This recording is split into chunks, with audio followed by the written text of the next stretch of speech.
আজ আমি আপনাদের সাথে ডিসকাস করব ইন্ডিয়ান অথর কমলা দাসের লেখা একটা কবিতা অ্যান ইন্ট্রোডাকশন কবিতাটি একটা সুন্দর ও ইন্টারেস্টিং কবিতা।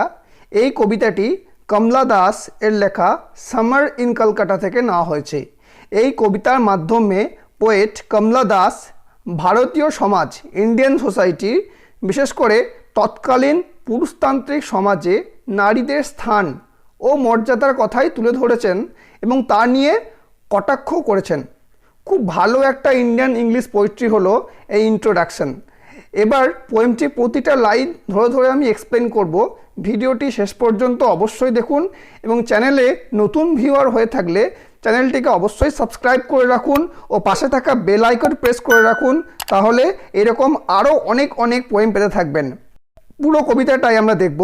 পোয়েট কমলা দাস নিজের কথাই তুলে ধরেছেন ও নিজের সম্পর্কেই সমস্ত কিছুটা বলছেন, তাই কবিতাটা একটা অটোবায়োগ্রাফিক্যাল ওয়ার্ডসে লেখা বলতে পারি। ওকে, এবার টেক্সটে দেখুন। আই ডোন্ট নো পলিটিক্স, আমি রাজনীতি জানি না। But I know the names of those in power, কিন্তু আমি তাদের নামগুলো জানি যারা ক্ষমতায় আছেন। And can repeat them like days of week or the names of month, এবং সেই ক্ষমতায় থাকা ব্যক্তিদের নাম বারবার অর্থাৎ রিপিট করতে পারি, যেমন সপ্তাহের দিনের নাম বা মাসের নাম আমরা মনে করে ঠিকমতো পরপর বলে দিতে পারি। বিগিনিং উইথ নেহেরু, যা নেহেরুর নাম দিয়ে শুরু হচ্ছে। অর্থাৎ কবি কমলা দাস এই লাইনগুলির মাধ্যমে বলতে চেয়েছেন যে আমি রাজনীতি জানি না, কিন্তু রাজনীতিতে বা আমাদের দেশে যারা ক্ষমতায় রয়েছেন অর্থাৎ প্রভাবশালী ব্যক্তিদের নাম পরপর খুব সহজেই বলে দিতে পারবো, যেমন করে সপ্তাহের দিন বা মাসের দিন আমরা বলে দিতে পারি, আর যা নেহেরুর নাম দিয়ে শুরু হচ্ছে। তারপর দেখুন, আই এম ইন্ডিয়ান, আমি হচ্ছি ভারতীয়, ভেরি ব্রাউন, খুব বাদামি রং, এবং বর্ন ইন মালাবারে জন্মগ্রহণ করেছিলাম। কবি নিজের সম্পর্কে বলছেন যে তিনি একজন ভারতীয়, ওনার গায়ের রং ছিল খুব বাদামি ও তিনি মালাবারে জন্মগ্রহণ করেছিলেন। আই স্পিক 3 ল্যাঙ্গুয়েজেস, আমি 3টি ভাষায় বলি। রাইট ইন 2, দুটিতে লিখি। ড্রিমস ইন 1, একটাতেই স্বপ্ন দেখি। কবি 3টি ভাষার কথা বলতে পারতেন এবং 2টি ভাষায় লিখতে পারতেন ও একটা ভাষাতেই সবসময় স্বপ্ন দেখতেন। Don't write in English, they said, ইংরেজিতে লিখো না, তারা বলেছিল। English is not your mother tongue, ইংরেজি তোমার মাতৃভাষা নয়। অর্থাৎ তারা কবিকে বলেছিলেন যে ইংরেজিতে লিখো না, কারণ ইংরেজি কবির মাতৃভাষা নয়। Why not leave me alone, তোমরা কেন আমাকে একা ছেড়ে দিচ্ছ না? Critics, friends, visiting cousins, every one of you, সমালোচক, বন্ধুরা বা আত্মীয় স্বজনেরা, তোমরা প্রত্যেককেই। Why not let me speak in any language I like, আমি যে ভাষাটাকে পছন্দ করি সেটাতে কেন আমাকে বলতে দিচ্ছ না? অর্থাৎ এখানে কবি বলছেন যে দে অর্থাৎ ওনার বন্ধুরা, আত্মীয় স্বজন ও সমালোচকরা ওনাকে সবসময় বলছেন যে ইংরেজি লিখো না, কারণ ইংরেজি তোমার মাতৃভাষা নয়। এবং তাদের উত্তরেই পোয়েট বলছেন যে কেন তোমরা আমাকে একা ছেড়ে দিচ্ছ না? আমি যে ভাষাটা পছন্দ করি সেই ভাষাতেই কেন আমাকে কথা বলতে দিচ্ছ না? The language I speak becomes mine, যে ল্যাঙ্গুয়েজ অর্থাৎ যে ভাষায় আমি কথা বলি সেটা আমার হয়ে যায়। ইটস ডিস্টরশন, ইটস কোয়ারিনেসনেস, অলস মাইন, মাইন অ্যালোন। ডিস্টরশন কথা অর্থ হচ্ছে শিফটিং বা পরিবর্তন করা, এবং কোয়ারিনেসেস এর অর্থ হচ্ছে প্রসিদ্ধতা, ফেমাস। অর্থাৎ অর্থাৎ এই ভাষার পরিবর্তনতা, প্রসিদ্ধতা সব কিছুই আমার, শুধুমাত্র আমার একার। কবি যে ভাষায় কথা বলেন সেটা তার ইন্ডিভিজুয়াল নিজের ভাষা, অর্থাৎ সেই ভাষার ভালো মন্দ সব কিছু যেমন তার একার। ইটস হাফ ইংলিশ, এটা অর্ধেক ইংরাজি, হাফ ইন্ডিয়ান, অর্ধেক ভারতীয়। ফানি পারহাপস, সম্ভবত মজার, বাট ইট ইজ অনেস্ট, কিন্তু এই ভাষাটা হচ্ছে সৎ এবং সত্য। It is as human as I am human, don't you see, এটা এটা মানে এই ভাষাটা, অর্থাৎ ভাষাটা ঠিক যেমন মানুষের মতো। আমি যেমন একটা মানুষ, সেটা কি তোমরা দেখতে পাচ্ছ না? কবি ক্রিটিক্সদেরকে উদ্দেশ্য করে বলছেন যে এই ভাষাটা অর্ধেক ইংরেজি, অর্ধেক হিন্দি এবং সম্ভবত মজার, এগুলো হলেও এই ভাষাটা কিন্তু সৎ এবং সত্য। এবং কবি ওই সব সমালোচকদের উদ্দেশ্য করেই বলছেন যে তোমরা কি দেখতে পাচ্ছ না আমি যেমন একটা মানুষ, ভাষাটাও ঠিক তেমন মানুষ। কারণ এই ভাষাটাও সৎ এবং সত্য। ইট ভয়েসেস মাই জয়স, মাই লঙ্গিং, মাই হোপস। এটা আওয়াজ দেয়, কোনটা? এই ভাষাটা আওয়াজ দেয় আমাকে, কিসে? আমার আনন্দে, আমার ইচ্ছাতে ও আমার আশাতে। And it's useful to me as crowing it's to crows or roaring the lions. এবং এটা আমার কাছে এতটাই প্রয়োজনীয় যতটা একটা কাকের কা কা শব্দ বা একটা সিংহের হুঙ্কার যেমন প্রয়োজন হয়, ঠিক ততটাই আমার কাছে ইউজফুল এটা। পোয়েট এই লাইনগুলোতে বলছেন যে এই ভাষা আমার আনন্দেতে, আমার ইচ্ছায় বা আমার আশায় সব সময় আওয়াজ করে। তাই এটা কাকের কা কা শব্দ যেমন দরকার পড়ে বা একটা সিংহের হুঙ্কার যেমন দরকার পড়ে, এই ভাষাও ঠিক আমার কাছে ততটাই প্রয়োজনীয়, ইউজফুল। অর্থাৎ it is very essential for the poet. It is human speech, এটা হলো মানুষের কথাবার্তা, the speech of mind, and that is here and not there. মনের কথাবার্তা যেটা শুধু এখানে, শুধু আমার কাছে রয়েছে, অ্যান্ড নট দেয়ার, ওখানে নয়, অর্থাৎ তোমাদের কাছে নেই। A mind that sees and hears and is aware. সেই মনের কথাবার্তা যে মনটা দেখতে পাই, শুনতে পাই, এবং যে মন সজাগ, সবসময় যেন জাগৃত হয়ে রয়েছে। Not the deep blind speech of trees in storm. ঝড়ের সময় যেসব গাছগুলো আওয়াজ করে অন্ধদের মতো, যা কেউ শোনে না, সেগুলোর মতো আমার ভাষা নয়। আর কিসের মতো নয়? দেখুন, অর অফ মনসুন ক্লাউডস, অথবা বর্ষার মেঘের মতোও নয়। অর অফ রেন, বা বৃষ্টির মতোও নয়। Not the incoherent muttering of the blazing funeral pyre. অর্থাৎ সেই জ্বলন্ত চিতা যা দেখে মনে হয় বিড়বিড় করছে। ইনকোহারেন্ট মানে হচ্ছে অপ্রাসঙ্গিক, ইররিলেভেন্ট। ম্যাটারিং এর অর্থ হচ্ছে বিড়বিড় করা, আর ফিউনারাল পায়ার হচ্ছে শবদেহের চিতা। মানুষ মারা গেলে যে চিতা সাজানো হয় সেটাকে বলছে ফিউনারাল পায়ার। মৃত মানুষের চিতা, অর্থাৎ পোয়েট কমলা দাস বলতে চেয়েছেন যে আমার ভাষা সেই সব গাছের মতোও না যেগুলো ঝড়ের সময় ওই অন্ধ মানুষের মতো চিৎকার করে, যা কেউ শুনতে চায় না, বা বর্ষার মেঘের মতোও না, বা বৃষ্টির মতোও না, কিংবা ওই জ্বলন্ত চিতায় সেই বিড়বিড় অপ্রাসঙ্গিক কথাবার্তার মতোও নয়। আমার ভাষা হলো মনের ভাষা, মানুষের ভাষা, যা দেখতে পাই, যা শুনতে পাই, এবং যা সবসময় অ্যাওয়েক, সজাগ, অ্যাওয়ার থাকে। এবার পোয়েট নিজের ছোটোবেলাকার কথা একটু অ্যানালাইসিস করছেন, বলছেন দেখুন কবিতার লাইনগুলোতে। আই ওয়াজ চাইল্ড, আমি যখন বাচ্চা ছিলাম, and later they told me I grew, এবং পরে তারা যখন আমাকে বলেছিল যে আমি বড় হয়ে গেছি। For I became tall, my limbs swelled and one or two places sprouted hair. কী জন্য বড় হয়েছিলাম? কারণ আমি লম্বা হয়ে গিয়েছিলাম এবং আমার শরীরের যে অঙ্গ প্রত্যঙ্গগুলো রয়েছে সেগুলো মোটা হয়ে গিয়েছিল বা কিছুটা ফুলে গিয়েছিল, এবং শরীরে দু এক জায়গায় লোম বা ছোটো ছোটো যে চুল, হেয়ার, সেগুলো বের হয়েছিল। সুয়েলড মানে হচ্ছে ফুলে যাওয়া, এবং স্প্রাউটেড মানে হচ্ছে বের হওয়া।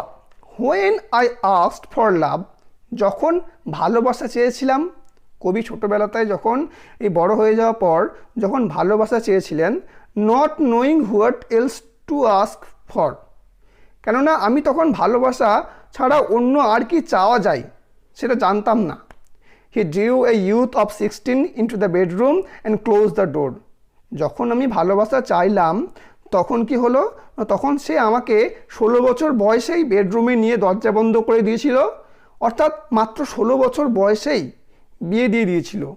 পোয়েট কমলা দাস এখানে দেখুন তৎকালীন ইন্ডিয়ান সোসাইটি, অর্থাৎ ভারতের সমাজ ব্যবস্থা, তখনকার দিনে ভারতের সমাজে কী অবস্থা ছিল সেই চিত্রটাই তুলে ধরছেন। কারণ তখন মেয়ের বয়স না দেখেই বাল্যবিবাহ করে দিত। হি বলতে ওনার স্বামীর কথা, ওনার হাজব্যান্ডের কথা বলতে চেয়েছেন।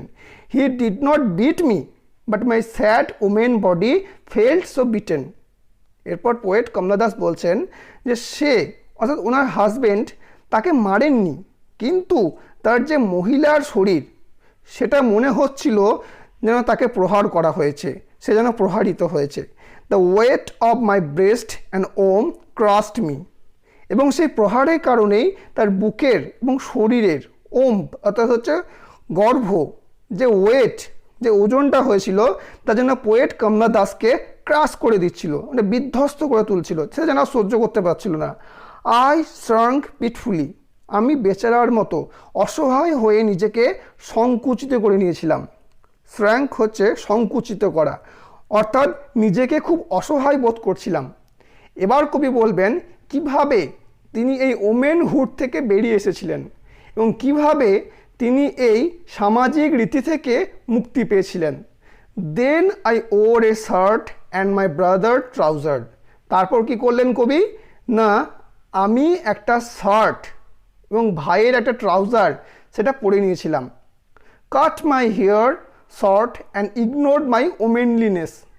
মাথার চুলকে ছোট করে ছেলেদের মতো কেটে দিলাম এবং আমি নিজে যে একজন মহিলা সেটাকে আর পাত্তা দিচ্ছিলাম না, মানে আমি ইগনোর করছিলাম যে আমি একজন woman. Dresses in saris be girl be wife they said. এবার আবার সমালোচকরা কি বলছে, তারা দে। কবি আবার সেই সমালোচকদের দে সম্বোধন করে বলছেন যে তারা বলছিল, কি বলেছিল আবার, পোশাকে শাড়ি পরতে, মেয়ে হতে, একজন স্ত্রী হতে। B embroider. এমব্রয়ডার কথা অর্থ হচ্ছে যারা সেলাইয়ে কাজ করেন, অর্থাৎ সেলাইয়ে কাজ করো, কাজ শেখো। বি কুক, রাঁধুনি হও, রান্না করো, রান্না বান্না করো। Be a quarreler with a servants. Fit in oh belong cried the categories. চাকরদের সাথে ঝগড়া করো, অর্থাৎ সেই সমস্ত ক্যাটাগরিজাইজার মানে যারা ভাগ করছিল যে এই করো ওই করো, যে ভাগ করে দিচ্ছিল। তাই কবি ওই সব সমালোচকদের উদ্দেশ্য করে বলছেন যে তারা বলেছিল কি না, ওসব মাথার ছোট চুল বা জামা ট্রাউজার না পরে বরং একজন মহিলা বা পরিবারের স্ত্রীর কাজগুলো করো। কেমন না, যেমন রান্না করা, সেলাই করা, ঝগড়া করা, এগুলো করো। আর কি বলছেন, don't sit on walls or peep in through our lace draped windows. দেওয়ালে বসো না, অথবা লেস দেওয়া যে জানলাগুলো থাকে, জানলার খিড়কিগুলো সরু সরু, সেগুলো দিয়ে উঁকি মেরো না, পিপ করো না। পিপ মানে হচ্ছে উঁকি মারা। Be Amy or be Kamala or better still be Madhavi Kutty. তাহলে কি হতে বলছেন, এর থেকে তুমি অ্যামি হও, মহিলার নাম, বা কমলা হও, কমলা হয়ে যাও, বা হয়েই থেকো, বা তার থেকে ভালো মাধবী কুট্টি হয়ে যাও, অর্থাৎ মেয়ে হয়েই থেকো, কখনো পুরুষ হওয়ার চেষ্টা করো না। বোঝাই যাচ্ছে পোয়েট স্ত্রীদের স্থান তখনকার সেই পুরুষতান্ত্রিক সমাজে কেমন ছিল সেটাই বারবার তুলে ধরছেন। এবার কমলা দাস ওই নারীদের উদ্দেশ্য করে কি বলছেন দেখুন, it is time to choose a name, a role. এটাই হলো সময় তোমার একটা নিজের নাম ঠিক করার, একটা ভূমিকা নেবার। Don't play pretending games. ওসব ভানকারী খেলা খেলো না, বাচ্চাদের মতো খেলা করো না, অর্থাৎ নিজের ভূমিকা গ্রহণ করো। Don't play at schizophrenia or be a nympho. পাগলের মতো কাজকর্ম করো না, বা নিজেকে পরি হওয়ারও চেষ্টা করো না, বা পরি বলে মনেও করো না। Don't cry embarrassingly loud when jilted in love. যখন কেউ তোমার ভালোবাসায় তোমাকে ধোকা দেবে, তোমার সঙ্গে বিট্রে করবে, তখন যেন নিজেকে দোষী বলে মনে করো না, বা নিজেকে দায়ী বলে মনে না করে প্রেমে হতাশ হয়ে জোরে জোরে কান্নাকাটি শুরু করে দিও না। জিল্টেড হচ্ছে প্রেমে হতাশ হওয়া। অর্থাৎ কমলা দাস এটাই বলতে চেয়েছেন যে নারীদের তথাকথিত সমাজ থেকে, যেমন এইসব ছোটোখাটো মেয়েলিপনা বা ন্যাকামো থেকে বেরিয়ে এসো, নিজেকে প্রতিষ্ঠিত করার বা নিজের ভূমিকা গ্রহণ করার সময় এসেছে। তোমাকে একটা রোল প্লে করতে হবে। কারণ কবিতা নিজের এক্সপিরিয়েন্স শেয়ার করছেন। দেখুন, আই মেট এ ম্যান, আমি একজন মানুষের সাথে দেখা করেছিলাম। লাভড হিম, তাকে ভালোবেসেছিলাম। Call him not by any name, যাকে আমি ডাকতাম বাট কোনো নাম ধরে ডাকতাম না। He is every man who wants a woman. সেও বাকি অন্যান্য পুরুষদের মতোই ছিল যারা শুধু ওমেনকেই চাইতো। Just as I am every woman who seeks love. ঠিক যেমন আমি একজন অন্যান্য মহিলাদের মতোই শুধুমাত্র ভালোবাসা খুঁজেছিলাম। In him the hungry haste of rivers. তার মধ্যে একটা ক্ষুধার্ত দ্রুত নদীর মতো স্বভাব ছিল, যা শুধুমাত্র ওমেনদের তার নিজের লাস্ট বা নিজের কার্যসিদ্ধির জন্যই ভাবে। এখানে কমলা দাস হাংরি ক্ষুধার্ত ও হাস্ট তাড়াহুড়ো করা নদীর এই দুই বৈশিষ্ট্যর সাথে হিম অর্থাৎ সেই ম্যানদেরকে তুলনা করছেন, তাদের মধ্যে একটা কম্প্যারিজন করছেন। In me the ocean tireless waiting. আর পোয়েট নিজেকে কি বলছেন যে আর আমার মধ্যে ছিল ওসিয়ান্স অর্থাৎ সাগর মহাসমুদ্রের মতো টায়ারলেস ওয়েটিং, বিরামহীন অপেক্ষা। কিসের অপেক্ষা? না সেই ধৈর্যযুক্ত ভালোবাসা পাবার অপেক্ষা। অর্থাৎ তার মধ্যে ছিল নদীর মতো দ্রুততা আর আমার মধ্যে ছিল সমুদ্রের মতো শান্ততা। Who are you? I ask each and every one. The answer is it is I. আমি তাকে জিজ্ঞাসা করেছিলাম তুমি কে? আমি জিজ্ঞাসা করেছিলাম প্রত্যেকজনকে, সকলকে। তার একটাই উত্তর এসেছিল যে আমি, কোনো নাম না, শুধু আমি, I. Anywhere and everywhere I see the one who calls himself I in this world. অর্থাৎ যে কোনো জায়গায় এবং এক কথায় সমস্ত জায়গায় আই সি আমি দেখেছিলাম বা আমি দেখি বা আমি লক্ষ্য করে দেখেছি। কি দেখেছেন? না এই বিশ্বে সব জায়গায় সবাই নিজেকে আমি বলেই পরিচয় দেয়। He is tightly packed like the sword in its Seth.